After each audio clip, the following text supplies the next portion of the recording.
রূপগঞ্জে শত শত মানুষের কর্মসংস্থান হচ্ছে ফেলে দেওয়া আবর্জনা থেকে কাগজের বোর্ড তৈরির কারখানায়।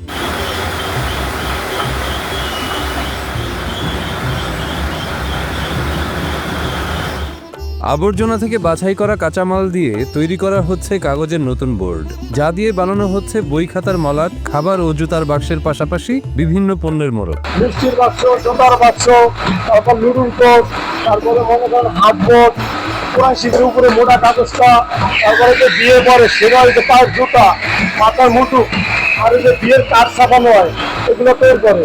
নারায়ণগঞ্জের শিল্পনগরী রূপগঞ্জে বেশ কিছু রিসাইকেল কাগজের কারখানা গড়ে উঠেছে।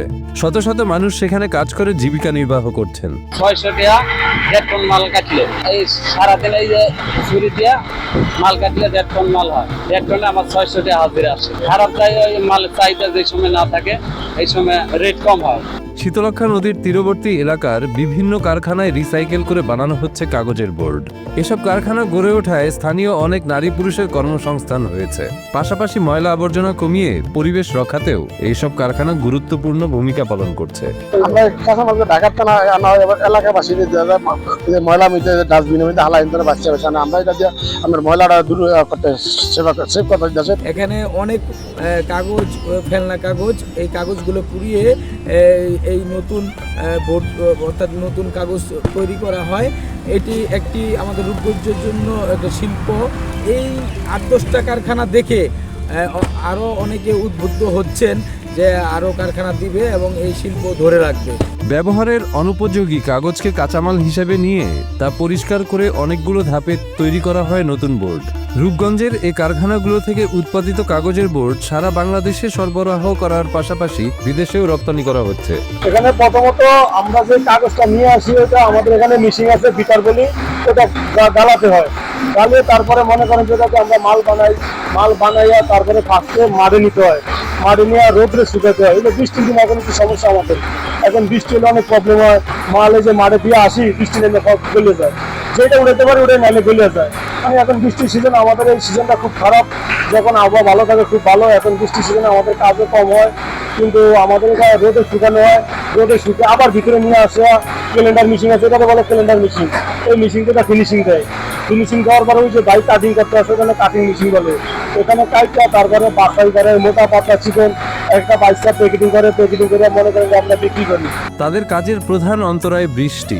বর্ষাকালে শ্রমিকদের দুর্দশা অনেক বেড়ে যায়। আচ্ছা যা আছে মানে দাদা শীতকাল এলে রোদ হইলে আমাদের লেগে ভালো, বৃষ্টি হয় আমাদের লেগে ভালো না। রৌদ্র হইলে শুকায় আর বৃষ্টি হইলে এটা তুললে আলাইতে হয়, বিজ্জা করলে যা ক্ষতি হয় আর আঙ্গর কষ্ট হয়। এই একটু দিনে হাজ করলে বৃষ্টি আউনের আগে এটা চালু করে তুললে আলাইতে হয়, অনেক কষ্ট হয় আঙ্গর বৃষ্টি হইলে। এমনি শীতকালে হইলে মালটা বিছাই দেয় মাটির ভিতরে শুকাইয়া থাকে, বৃষ্টির কোনো চিন্তা নাই, আমরা ভালো মতনে কাজ করতে পারি। এসব কাগজের বোর্ডের চাহিদা সারা বছর একরকম থাকে না, কখনো কখনো মন্দা যায়। মনে করেন সব সময় বাজার ভালো যায়, বাজের সময় ভালো যায়, বাজের সময় খারাপ যায়। মহাজনের এই সময় কম রেটে বেচা লাগে, আবার রোজার ঈদের সময় ভালো রেট যায়। ফেলে দেওয়া আবর্জনা থেকে কাঁচামাল খুঁজে বের করে কাগজ বানানোর মাধ্যমে পরিবেশ রক্ষার কাজও হচ্ছে। তাই এ ধরনের রিসাইকেল কাগজ বানানোর কারখানা যারা পরিচালনা করছেন তারা এক অর্থে দেশের সেবা করছেন।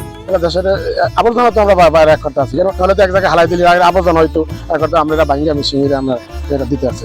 ফেলে দেওয়া কাগজ দিয়ে আমরা এটা তৈরি করি।